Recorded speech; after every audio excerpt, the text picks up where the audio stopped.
Hi guys, Heather here, Mile 27 Realty. Welcome to 100 short stories from 10,000 long hours in real estate.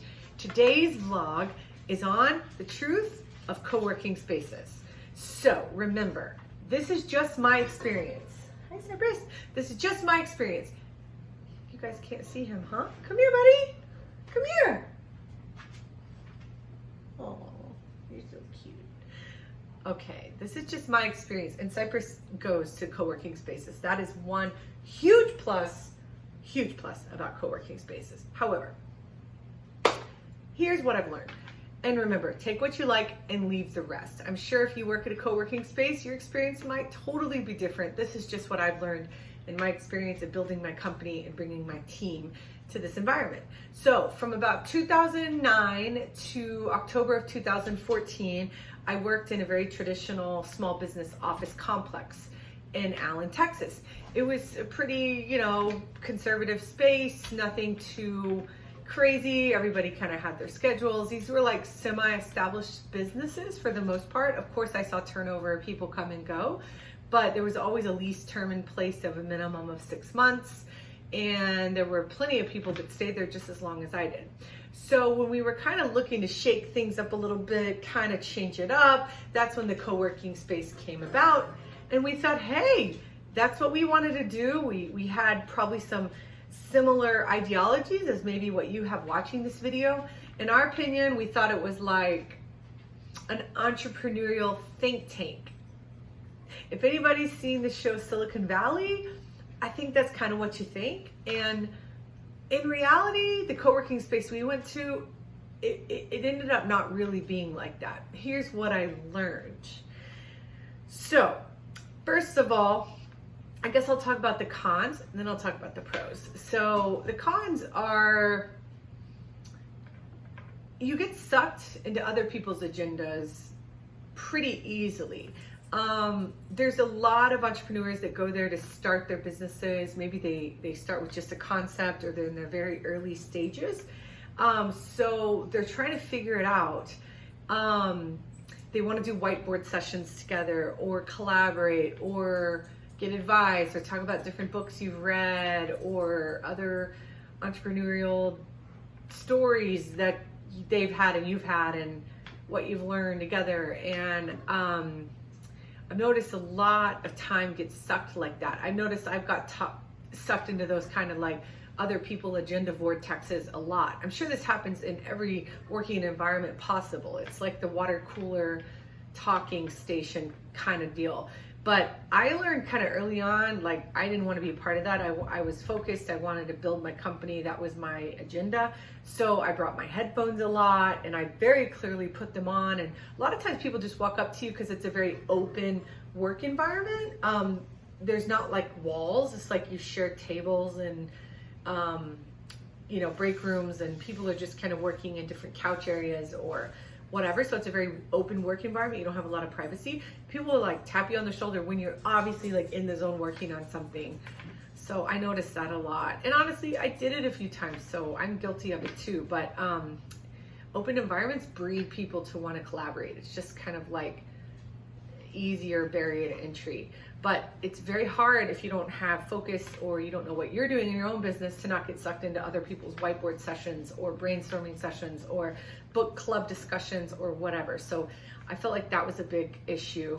The other thing was other companies can try to recruit your company team members or employees or staff. This can be a risky thing if you have a small team, or any small business owner knows how difficult it is to hire people, number one, but the right people, number two. That is like the hardest part, I think, of small business ownership, is the people piece. And sometimes you're exposed. I felt exposed to other companies maybe wanting and having interest in your teammates. So that is something to be very aware of. Now this can work both ways, I guess. If your goal is to go find teammates, maybe you could go to a co-working space and find other companies' teams. However, I would caution against this. I think it's highly, highly unethical number one. And number two, don't treat your neighbors like that. That's just not the way to go about it. Treat your neighbor as you would want to be treated. The golden rule definitely needs to take precedence here. I would urge you to consider maybe hiring other maybe small business owners that haven't figured out what their business looks like, or maybe they're a little more open to taking on some work than an established employee in another person's company. So I would definitely urge against that. I think it's a horrible pathway. And then a lot of people, so the third kind of con, I think, is a lot of people, well, not a lot, some business owners kind of have maybe ulterior motives.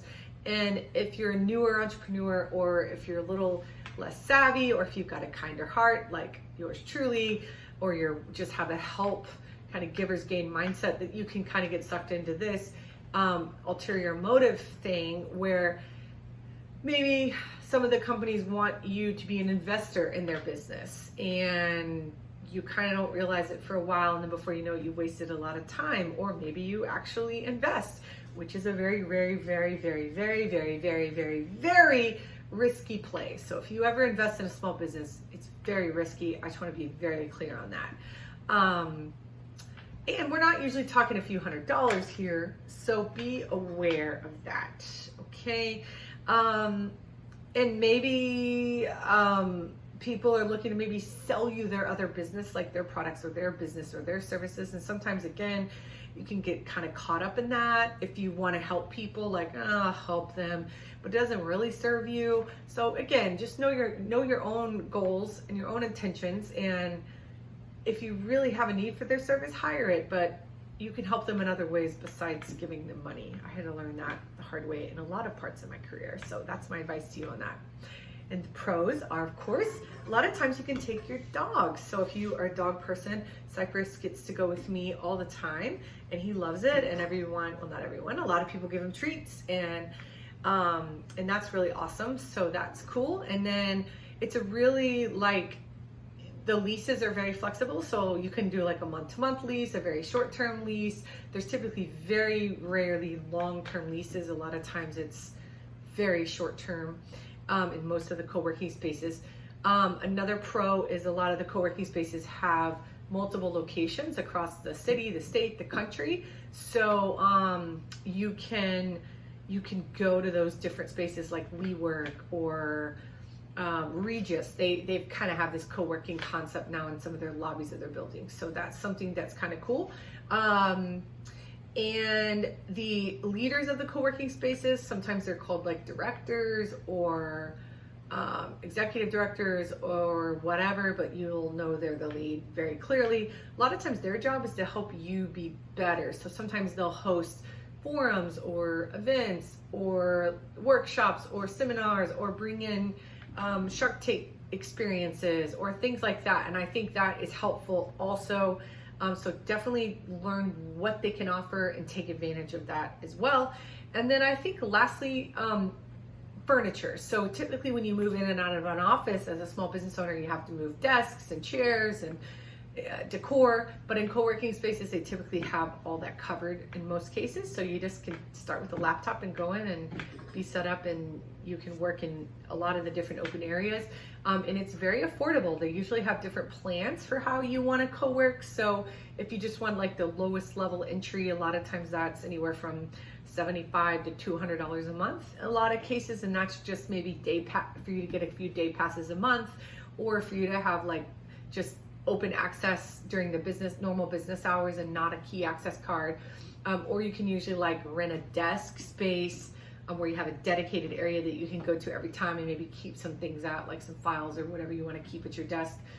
That's the option we have right now. And we have, like, I've got a whole like standing desk operation in my chair that's comfortable that I did bring in just because I like an ergonomic space. I have my own keyboard that's ergonomic, my mouse, a plant, some pots, just decor that I like. That's about $300 a month at the space I'm at, and that also gives me access to their event space. And then the third option that we have at our co-working space is the actual office. A lot of times they'll have some kind of offices there if you want a little more privacy or whatever, and that is about $700 a month, and that also gives you 24-hour access. Cypress, you definitely liked co-working space, and I do too. It just has its cons, and that's why I'm doing this vlog. I want you to be aware of that. Learn some lessons there, and I want to share those with you. So, Heather here, Mile 27 Realty. Thank you for listening to 100 short stories from 10,000 long hours in real estate. And if you like this, please subscribe to our YouTube channel and leave comments. But remember, only the good stuff. If you don't like what I'm talking about here, no worries. This channel might not be for you, and maybe this vlog isn't for you. But thanks for watching, and if you have something nice to say or positive, please leave it below. And remember, take what you like and just simply leave the rest. Have a great day. We'll see you later.